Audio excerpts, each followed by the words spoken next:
Hi this is Prem. ఈరోజు మనం మాట్లాడుకునే టాపిక్ చూసి ఫ్రెండ్స్, వాట్సాప్లో కొత్తగా వచ్చిన అప్డేట్ గురించి మాట్లాడుకుందాం. ఈ అప్డేట్ అనేది చాలా మంది తెలుసు, చాలా మంది తెలియదు. తెలియని వాళ్ళ కోసం ఈ వీడియో అనేది చేస్తున్నాండి. ఎక్కడ కూడా స్కిప్ చేయకుండా చూడండి, అప్పుడే మీకు వీడియో అనేది బాగా అర్థమవుతుంది. ఆ కొత్తగా వచ్చిన అప్డేట్ గురించి తెలుసుకోబోయే ముందు ఎప్పుడు డైలీ మీకు రొటీన్గా చెప్పేది, మా వీడియో నచ్చినట్లయితే వెళ్ళి సబ్స్క్రైబ్ చేసుకోండి, ఇంకా నచ్చినట్లయితే వెళ్ళి లైక్ చేసుకోండి, ఇంకా బాగా నచ్చినట్లయితే కొంతమంది షేర్ చేయండి. మీరు షేర్ చేయడం వల్ల కొంచెం నన్ను సపోర్ట్ చేసిన వాళ్ళు అవుతారు. కొత్తగా వచ్చిన హైప్ ఆప్షన్ ద్వారా కూడా మీరు నన్ను ఇంకా బాగా సపోర్ట్ చేయొచ్చు ఫ్రెండ్స్. వీడియోలోకి వెళ్ళిపోతే ఫ్రెండ్స్, వాట్సాప్లో వచ్చిన కొత్త అప్డేట్ గురించి మాట్లాడుకుంటే, ఎప్పుడైనా మనకు వాట్సాప్లో మెసేజ్ చూస్తే మనకు నోటిఫికేషన్ ద్వారా ఉండేది. అలాగే స్టేటస్ చూస్తే మాత్రమే మనకి ఎలాంటి అప్డేట్లు ఉండదు. ఇప్పుడు అలా కొత్త అప్డేట్ వల్ల ఎవరైనా సరే పర్టికులర్గా ఒక పర్సన్ని సెలెక్ట్ చేసుకొని వాళ్ళు పెట్టిన స్టేటస్ పెట్టిన ప్రతిసారి మనకి నోటిఫికేషన్ ద్వారా అందేటట్టు సెట్ చేసుకోవచ్చు ఫ్రెండ్స్.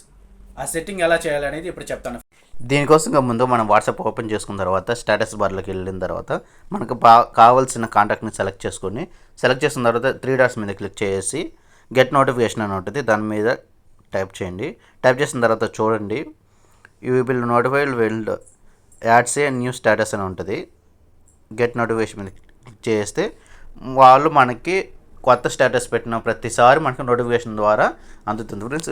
వద్దు అనుకుంటే మాత్రం మళ్ళీ అదే 3 డాట్స్ మీద క్లిక్ చేసి మ్యూట్ నోటిఫికేషన్ వస్తుంది, దాని మీద ట్యాప్ చేస్తే విధంగా నార్మల్గా మ్యూట్ నోటిఫికేషన్స్ అయిపోతుంది ఫ్రెండ్స్.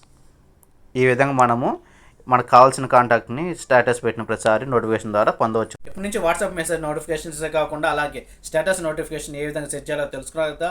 ఇలాంటి మోర్ ఇంట్రెస్టింగ్ వీడియోస్ కోసం please subscribe to my channel friends.